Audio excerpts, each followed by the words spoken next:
Hi friends, ಇವತ್ತು chicken ಕರಿನ ನಾನು ತೋರಿಸ್ತಾ ಇದ್ದೀನಿ. ಮೊದಲದಾಗಿ ಚಪಾತಿಗೋಸ್ಕರ ಹಿಟ್ಟನ್ನು ಕಲಸಿ ಸೈಡಿಗೆ ಇಡ್ತಾ ಇದ್ದೀನಿ. ಇವಾಗ ಚಿಕನ್ಗೋಸ್ಕರ 8 ಹಸಿಮೆಣಸಿನ್ಕಾಯಿನ ಕಟ್ ಮಾಡ್ಕೋಬೇಕಾಗತ್ತೆ. ನಾನಿಲ್ಲಿ ಅರ್ಧ ಕೆಜಿ ಚಿಕನ್ನ ಬಳಸ್ತಾ ಇದ್ದೀನಿ. 1 ಈರುಳ್ಳಿ ಸಾಕಾಗುತ್ತೆ.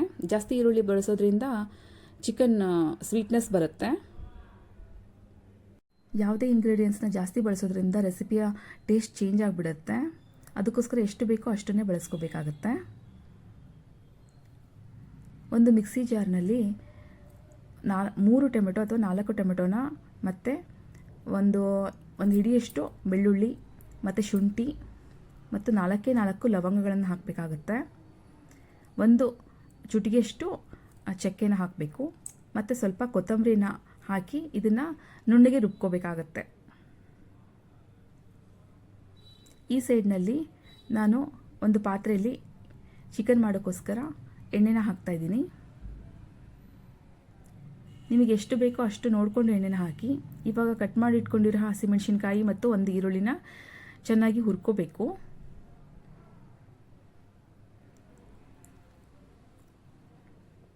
ಅದು ಚೆನ್ನಾಗಿ ಹುರಿದು ಬ್ರೌನ್ ಆದ ಮೇಲೆ ನಾವು ಮ್ಯಾರಿನೇಟ್ ಮಾಡಿಟ್ಟಿರೋ ಅಂತಹ ಚಿಕನ್ನ ಅದರಲ್ಲಿ ಹಾಕಬೇಕು. ಮ್ಯಾರಿನೇಟ್ ಮಾಡಲಿಕ್ಕೋಸ್ಕರ ನಾನು ಒಂದು ಅರ್ಧ ಲಿಂಬೆಹಣ್ಣು ಮತ್ತು ಉಪ್ಪು ಸ್ವಲ್ಪ ಅರಿಶಿನ ಹಾಕಿ ಮ್ಯಾರಿನೇಟ್ ಮಾಡಿ ಇಟ್ಕೊಂಡಿದ್ದೆ. ಮತ್ತು ಎಷ್ಟು ರುಚಿಗೆ ಬೇಕೋ ಅಷ್ಟು ಉಪ್ಪನ್ನು ಮತ್ತೆ ಮೇಲಿಂದ ನಾವು ನೋಡ್ಕೊಂಡು ಹಾಕಬೇಕಾಗತ್ತೆ.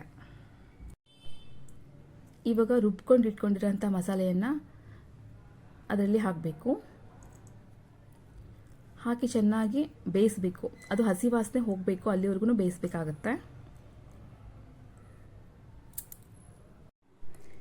ನಂತರ ಇದಕ್ಕೆ ನಾನು ಎಷ್ಟು ಬೇಕೋ ಅಷ್ಟು ನೀರನ್ನು ಹಾಕ್ಕೋಬೇಕು. ಗ್ರೇವಿ ಕನ್ಸಿಸ್ಟೆನ್ಸಿ ನಮಗೆ ಎಷ್ಟು ಬೇಕೋ ಅಷ್ಟು ನೋಡ್ಕೋಬೇಕಾಗತ್ತೆ. ಅದಕ್ಕೆ ಒಂದು ಮುಚ್ಚಳಿಕೆಯನ್ನು ಮುಚ್ಚಿ ಸ್ವಲ್ಪ ಬೇಯಲಿಕ್ಕೆ ಬಿಡಿ. ಈ ಸೈಡ್ ನಾನು ಒಂದು ಕುಕ್ಕರ್ನಲ್ಲಿ ಸ್ವಲ್ಪ ಎಣ್ಣೆ ಹಾಕಿ ಅದೇ ರೀತಿ ಮ್ಯಾರಿನೇಟ್ ಮಾಡಿ ಇಟ್ಕೊಂಡಿರೋ ಅಂಥ ಚಿಕನ್ನ ಹಾಕಿ ಸ್ವಲ್ಪ ಉಪ್ಪು, ಒಂದು ಅರ್ಧ ಲಿಂಬೆಹಣ್ಣು ಮತ್ತು 4 ಹಸಿಮೆಣಸಿನ್ಕಾಯಿನ ಹಾಕಿ ಬೇಯಿಸ್ಕೊಳ್ತಾ ಇದ್ದೀನಿ. ಇದು ಲೆಮನ್ ಪೆಪ್ಪರ್ ಚಿಕನ್ ಅಂತ ಮಾಡ್ತಾ ಇರೋದು ಸೈಡಿಗೆ. ಇದು ಕೂಡ ತುಂಬ ಟೇಸ್ಟಿಯಾಗಿರುತ್ತೆ ಮತ್ತು ತುಂಬ ಈಸಿಯಾಗಿ ಮಾಡ್ಕೋಬಹುದು. ಸ್ವಲ್ಪ ಗರಂ ಮಸಾಲ, ಹಸಿ ಶುಂಠಿ ಪೇಸ್ಟು, ಹಸಿಮೆಣಸಿನ್ಕಾಯಿ, ಲಿಂಬೆಹಣ್ಣು ಇಷ್ಟು ಹಾಕಿ ಬೇಯಿಸ್ಕೊಂಡ್ಬಿಟ್ರೆ ರೆಡಿಯಾಗಿಬಿಡುತ್ತೆ. ಇದು ತುಂಬ ಈಸಿ. ಇಷ್ಟು ಹಾಕಿ ಹುರ್ಕೋಬೇಕು. ಹುರ್ಕೊಂಡು ನಮಗೆ ಎಷ್ಟು ಬೇಕೋ ಅಷ್ಟು ನೀರನ್ನು ಹಾಕ್ಕೊಂಡು ಕುಕ್ಕರಲ್ಲಿ 2 ಸೀಟಿ ಆಗೋವರೆಗೂ ಬೇಯಿಸ್ಕೋಬೇಕು. ಈ ಸೈಡಲ್ಲಿ ನಾನು ಮತ್ತೆ ಚಪಾತಿ ಮಾಡ್ತಾಯಿದ್ದೀನಿ. ಚಪಾತಿ ಹಿಟ್ಟನ್ನು ಮೆತ್ತಗೆ ಕಲಿಸ್ಕೋಬೇಕು, ಗಟ್ಟಿಯಾಗಿ ಕಲಿಸ್ಕೋಬೇಕು. ಆ ರೀತಿ ಮಾಡಬೇಕು, ಈ ರೀತಿ ಮಾಡಬೇಕು ಏನೂ ಇರಲ್ಲ ಫ್ರೆಂಡ್ಸ್.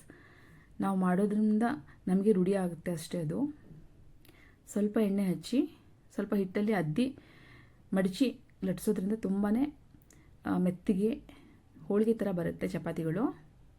ನೋಡಿ, ಈ ರೀತಿ ಮಾಡಿ. ಈ ರೀತಿ ಮಾಡೋದ್ರಿಂದ ಚಪಾತಿಗಳು ಚೆನ್ನಾಗಿ ಉಬ್ಬಿ ಮೆತ್ತಿಗೆ ಬರುತ್ತೆ. ಪ್ಲೀಸ್ ಫ್ರೆಂಡ್ಸ್, ನನ್ನ ಚಾನೆಲ್ನ ಸಬ್ಸ್ಕ್ರೈಬ್ ಮಾಡ್ಕೊಳ್ಳಿ. ನಾನು ಒಳ್ಳೊಳ್ಳೆ ಸಿಂಪಲ್ ಆಗಿರೋ ರೆಸಿಪಿಗಳನ್ನ ಇನ್ನು ಮುಂದೆ ತರ್ತಾ ಇದ್ದೀನಿ. ನಾನು ಯಾವ ರೀತಿ ವಿಡಿಯೋಗಳನ್ನ ಮುಂದೆ ಮಾಡ್ಬೋದು ಅನ್ನೋದು ಕೂಡ ಕಮೆಂಟ್ ಮೂಲಕ ತಿಳಿಸಿ. ನನ್ನ ಈ ವಿಡಿಯೋ ನಿಮಗೆ ಇಷ್ಟ ಆಗಿದ್ದರೆ ಪ್ಲೀಸ್ ಲೈಕ್ ಮಾಡಿ, ಸಬ್ಸ್ಕ್ರೈಬ್ ಮಾಡ್ಕೊಳ್ಳಿ ನನ್ನ ಚಾನಲನ್ನು. ಇತ್ತೀಚಿನ ದಿನಗಳಲ್ಲಿ ಶುಗರ್, BP ಎಲ್ರಿಗೂ ಬರ್ತಾ ಇದೆ. ಸಣ್ಣ ವಯಸ್ಸಲ್ಲ, ದೊಡ್ಡ ವಯಸ್ಸಲ್ಲ, ಆ ರೀತಿ ಬರ್ತಾ ಇದೆ. ನಾವು ಮನೆಯಲ್ಲೇ ಎಲ್ಲ ಆಹಾರಗಳನ್ನು ಮನೆಯಲ್ಲೇ ತಯಾರಿಸ್ಕೊಂಡು ಊಟ ಮಾಡೋದ್ರಿಂದ ಎಲ್ಲ ಕಾಯಿಲೆಗಳನ್ನು ನಾವೇ ಮನೆಯಲ್ಲೇ ತಡೆಗಟ್ಟಬಹುದು. ಎಷ್ಟೊಂದು ಕಾಯಿಲೆಗಳಿಗೆ ನಮ್ಮಲ್ಲೇ ಪರಿಹಾರ ಇರುತ್ತೆ, ಆದರೆ ನಮಗದು ಅರ್ಥ ಆಗಿರಲ್ಲ. ಮೇಯ್ನಾಗಿ ಫುಡ್ಡು, ಅದನ್ನು ನಾವು ಚೆನ್ನಾಗಿ ಇಟ್ಕೊಂಡ್ಬಿಟ್ರೆ ನಮಗೆ ಕಾಯಿಲೆಯಿಂದ ನಾವು ದೂರ ಇರ್ತೀವಿ. ಇದನ್ನು ಅರ್ಥ ಮಾಡ್ಕೋಬೇಕು. ನೋಡಿ, ಈಗ ಚಪಾತಿ ರೆಡಿ ಆಗ್ತಾ ಇದೆ. ನಾನೊಂದು 6 ಅಥವಾ 8 ಚಪಾತಿನ ಮಾಡ್ತೀನಿ ಒನ್ ಟೈಮಿಗೆ. ಆದಷ್ಟು ನಾವು ನಾನ್ ಸ್ಟಿಕ್ ತವಗಳನ್ನು ಬಳಸೋದನ್ನು ಕಡಿಮೆ ಮಾಡಬೇಕು. ಕಬ್ಬಿಣದ ಹಂಚು, ಬಾಣಲಿ ಇದನ್ನೇ ಯೂಸ್ ಮಾಡೋದ್ರಿಂದ ಅದು ಕೂಡ ಆರೋಗ್ಯಕ್ಕೆ ನಮಗೆ ಒಳ್ಳೆಯದು. ಜೋಳ, ರಾಗಿ, ಮಿಲೆಟ್ಸ್ ಇವುಗಳನ್ನು ಯೂಸ್ ಮಾಡಿ ಆರೋಗ್ಯನ ಪಡ್ಕೋಬಹುದು. ಬೆಳಗ್ಗೆ ಒಂದ್ಸಲ, ಸಾಯಂಕಾಲ ಒಂದ್ಸಲ ವಾಕಿಂಗ್ ಕೂಡ ಮಾಡೋದ್ರಿಂದ ಆರೋಗ್ಯ ಚೆನ್ನಾಗಿರುತ್ತೆ. ದಯವಿಟ್ಟು ನೀವುಗಳೆಲ್ಲರೂ ಆರೋಗ್ಯ ಕಡೆ ಸ್ವಲ್ಪ ಗಮನ ಕೊಡಿ. ಆದಷ್ಟು ನನ್ನ ಚಾನಲ್ನಲ್ಲಿ ಆರೋಗ್ಯಕರವಾದ ಅಡುಗೆಗಳನ್ನೇ ತರೋಕ್ಕೆ ನಾನು ಟ್ರೈ ಮಾಡ್ತಾ ಇದ್ದೀನಿ. ಬೇಗ ನೀವು ಕೂಡ ಸಬ್ಸ್ಕ್ರೈಬ್ ಮಾಡಿಕೊಂಡು ನನ್ನ ಚಾನಲ್ನ ಈ ರೀತಿ ಎಲ್ಲ ಅಡುಗೆಗಳನ್ನ ನೋಡ್ಕೋಬಹುದು. ಚಪಾತಿ ಇವಾಗ ರೆಡಿಯಾಗಿದೆ. ಚಿಕನ್ ಮಾಡೋದು ತುಂಬಾ ಸುಲಭ. ಇವಾಗ ನೋಡಿ, ಅದು ಬೆಂದಿರೋ ಚಿಕನ್ ಯಾವ ರೀತಿ ಇದೆ ಅಂತ ತೋರಿಸ್ತೀನಿ. ಆಗಿದೆ, ಇವಾಗ ಚಿಕನ್ ರೆಡಿಯಾಗಿದೆ. ನಿಮಗೆ ಯಾವ ರೀತಿ ಕನ್ಸಿಸ್ಟೆನ್ಸಿಲಿ ಬೇಕೋ ಅಷ್ಟು ನೀರನ್ನು ಹಾಕೋಬೋದು. ಇದು ಚಪಾತಿಗೆ ತುಂಬಾ ರುಚಿಯಾಗಿರುತ್ತೆ. ಅನ್ನಕ್ಕೆ ಕೂಡ ನೀವು ತಿನ್ಬೋದು. ಒಂದ್ಸಲ ಮಾಡ್ಕೊಂಡು ನೋಡಿ ಹೇಗಿದೆ ಅನ್ನೋದನ್ನು ನನಗೆ ಕಮೆಂಟ್ ಮೂಲಕ ತಿಳಿಸಿ. ಕುಕ್ಕರಲ್ಲಿಟ್ಟಿರೋ ಅದು ಪೆಪ್ಪರ್ ಚಿಕನ್ ಯಾವ ರೀತಿ ಆಗಿದೆ ಅಂತ ತೋರಿಸ್ತೀನಿ ಇವಾಗ ನಾನು ನಿಮಗೆ. ನೋಡಿ, 2 ಸೀಟಿ 4 ಸೀಟಿ ಎಷ್ಟು ಸೀಟಿ ಬೇಕಾದರೂ ನೀವು ತರಿಸ್ಕೊಂಡು ಯಾವ ರೀತಿ ಮೆತ್ತಗಿರಬೇಕು ಅನ್ನೋದು ನಿಮ್ಗೆ ಡಿಪೆಂಡ್ ಆಗಿರುತ್ತೆ ಅದು. ನೋಡಿ, ಇವಾಗ ಇಷ್ಟು ನೀರಿದೆ. ಆವಾಗ ಗ್ಯಾಸ್ ಫ್ಲೇಮ್ನ ಸ್ವಲ್ಪ ಜಾಸ್ತಿ ಮಾಡಿ ಚೆನ್ನಾಗಿ ಬೇಯಿಸ್ಕೋಬೇಕು. ಅದು ನೀರೆಲ್ಲ ಹೋಗಬೇಕು ಅದರೊಳಗಿಂದು, ಅಷ್ಟರವರೆಗೂ ನಾವು ಬೇಯಿಸ್ಕೋಬೇಕಾಗುತ್ತೆ. ನೋಡಿ, ಈ ರೀತಿ ನೀರೆಲ್ಲ ಹೋಗಬೇಕು ಅದ್ರದ್ದು.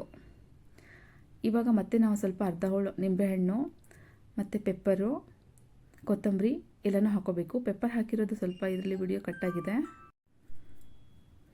ನೋಡಿ ಈ ರೀತಿ ಹೇಗಾಗಿದೆ. ಇದು ಕೂಡ ತುಂಬಾ ಟೇಸ್ಟಿಯಾಗಿರುತ್ತೆ.